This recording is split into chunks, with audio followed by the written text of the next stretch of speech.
Hey, this is Trissa from Sewing and Things, and in this video we're doing the back elastic waistband for the Grady Pants Sew Along. You will need your pants or shorts, your 2 waistband pieces. One of your waistbands should have interfacing from the notch to the end on both sides. So we're going to start off by taking one of our waistband pieces. I'm going to be doing the one that is not interfaced, and we're going to press that up towards the wrong side by 5/8 of an inch. So go ahead and do that, and then we'll come back. Once that waistband is pressed, go ahead and put it aside. We're going to grab that other waistband, and we're going to match up the notches to our side seams and our center back.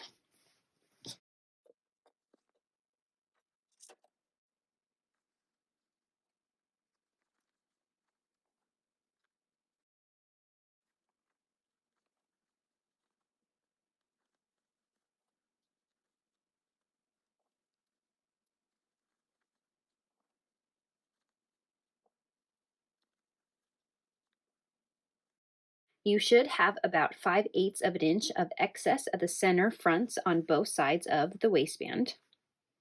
And so now we're going to sew our waistband to our pants all the way around with a 5/8 seam allowance. So go ahead and do that, and then we'll come back. Once that has been sewn, we are going to press our waistband up and our seam allowance up. So go ahead and give that a nice press, and then we'll come back. With that waistband pressed, we're going to grab our lining waistband, and with right sides together, we're going to match up the tops and the center fronts all the way around.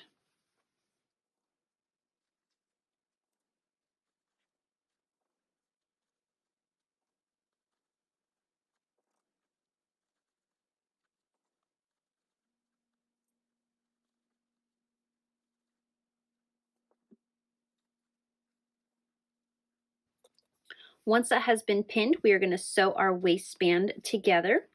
We're going to start at the front fly extension and sew straight up, stopping 5/8 of an inch from the edge, and you're going to turn and pivot and sew all the way around with a 5/8 seam allowance until you get to the other fly extension. Sew straight down. And when you are sewing your waistbands together, you want to make sure that your waistband pieces are flush together. It'll make it cleaner when you turn your waistband right side out. So make sure that those full lines are both matching up. And also, when you're sewing this line, sometimes it's helpful to get some chalk and draw a straight line. That way this line is nice and straight for when you flip it right side out. So go ahead and sew your waistband together, and then we'll come back. Once your waistband has been sewn on, we're going to trim the corners. However, I like to double check to make sure my waistband point is nice and straight before I trim the corners. That way, if I ever have to redo or fix this, I still have enough fabric to resew my stitches. So I'm going to go ahead and do that first.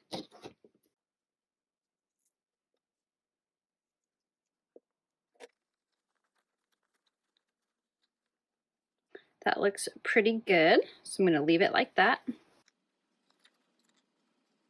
And that one looks pretty good as well, so I'll leave that also. So now we're going to trim our corners. You want to cut close to, but not through those stitches.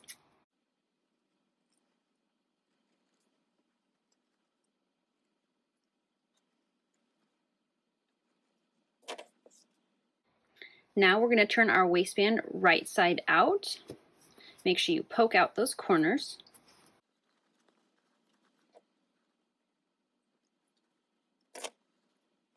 Now we're going to go ahead and give that a nice press. So go ahead and do that, and then we'll come back. Once your waistband is nice and pressed, if you are adding the hook and eye closure, you will go ahead and do that now. And if you are doing the button elastic hack, go ahead and click the link in the upper right hand corner.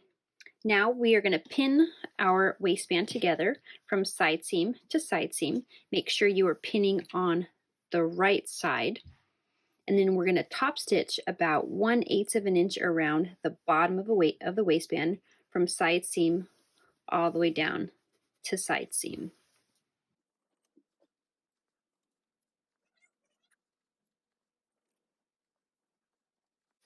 Now you want to make sure that the bottom fold is covering those stitches that we made before.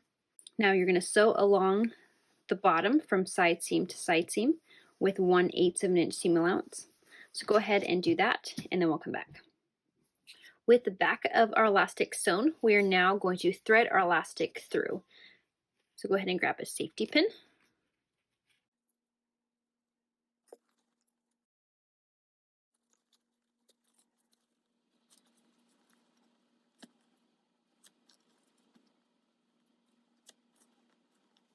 You may want to pin the end of your elastic to your waistband. That way it doesn't slip back inside your casing.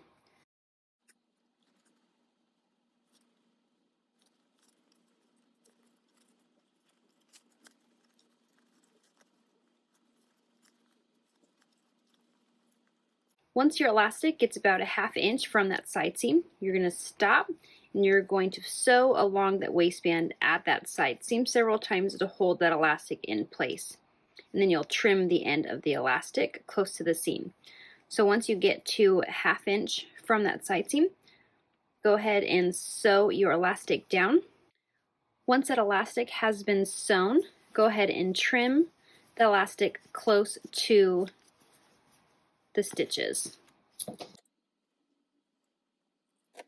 Before you sew down the other side, you might want to have your child try on the shorts to make sure they fit in case you need to adjust the length of your elastic. But if not, we're going to repeat for the other side. Once both of the elastic has been sewn down on the sides, we are now going to pin the rest of the waistband down, making sure that our inside waistband is covering the previous stitches that we've done. And make sure you are pinning from the right side.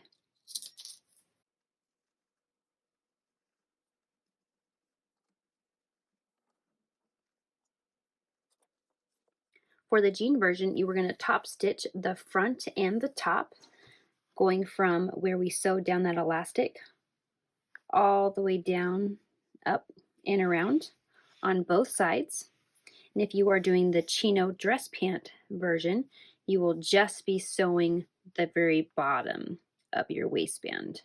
Make sure you do not top stitch along the back of your waistband where the elastic is, because it can cause the elastic to become wavy. So go ahead and do that, and then we'll come back. Once your waistband has been top stitched, if you are doing the chino dress pant version with the hook and eye closure, your pants should be done. For the jean version, if you're not sewing on belt loops, you can go ahead and install your button on now. But I'm going to do that after I sew on my belt loops. If you're doing belt loops, go ahead and grab that belt loop. We are going to sew along both of the long ends on either your serger or with your sewing machine. So go ahead and sew that on both long edges, and then we'll come back. With both sides of our belt loop top stitched, we are now going to press both ends of the belt loop in towards the center. So go ahead and give that a nice press, and then we'll come back. Once that long belt loop has been pressed, we're now going to top stitch 1/8 of an inch along each long end. So go ahead and do that, and then we'll come back. Once that's top stitched, we're now going to cut our belt loops. You're going to cut 2.5 inch long pieces for size 3 months to 3 years, or 2.75 inches long for sizes 4 to 16.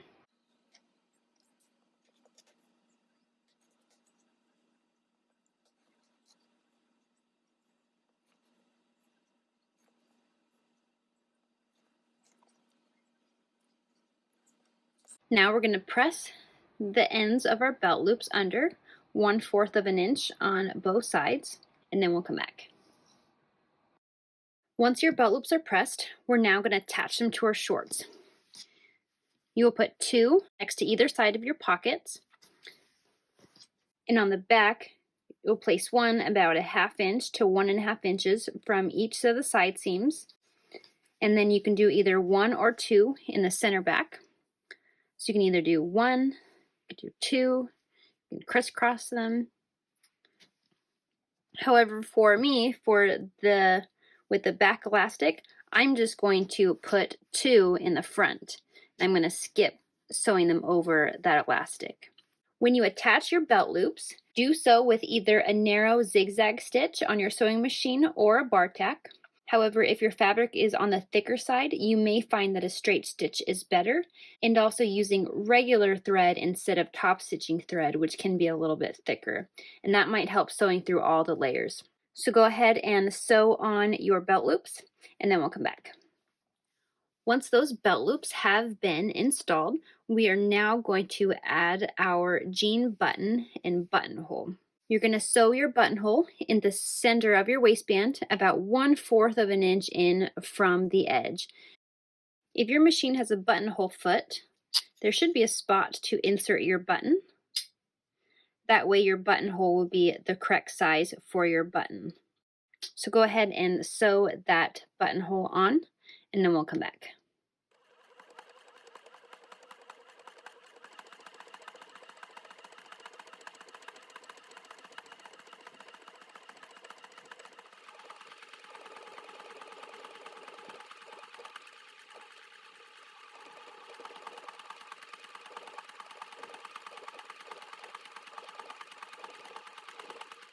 Once that buttonhole is sewn on, I like to apply a little bit of fray check.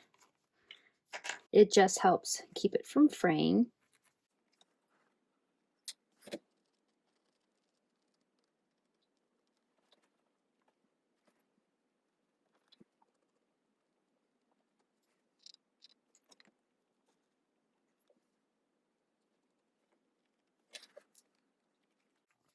Now I'm going to let that dry a little bit before I open that up. Once that is dry, you can go ahead and open up your buttonhole. If you are just using a regular buttonhole, you can just use a seam ripper to open that up. However, my new sewing machine has this fancy keyhole button, so I'm going to use my jean rivet maker to pop open that hole, and then I'll use my seam ripper the rest of the way. So the rivet maker has this little piece that helps make a hole in your fabric. So you'll essentially need this along with a hammer. And this has a little hole inside of there, so it'll catch the fabric inside of that hole. And this is the same way that you would create the hole for your rivet. So make sure your bottom fabric is out of the way, and it comes with this little piece. That way you don't poke a hole on anything. So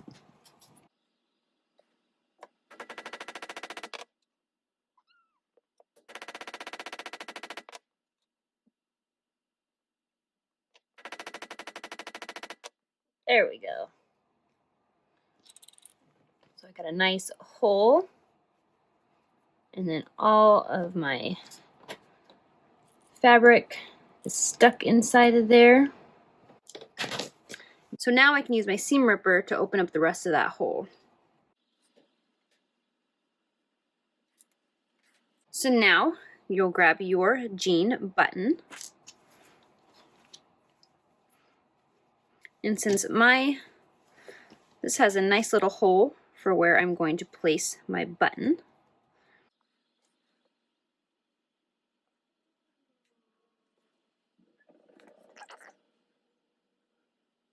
then you just hammer it on.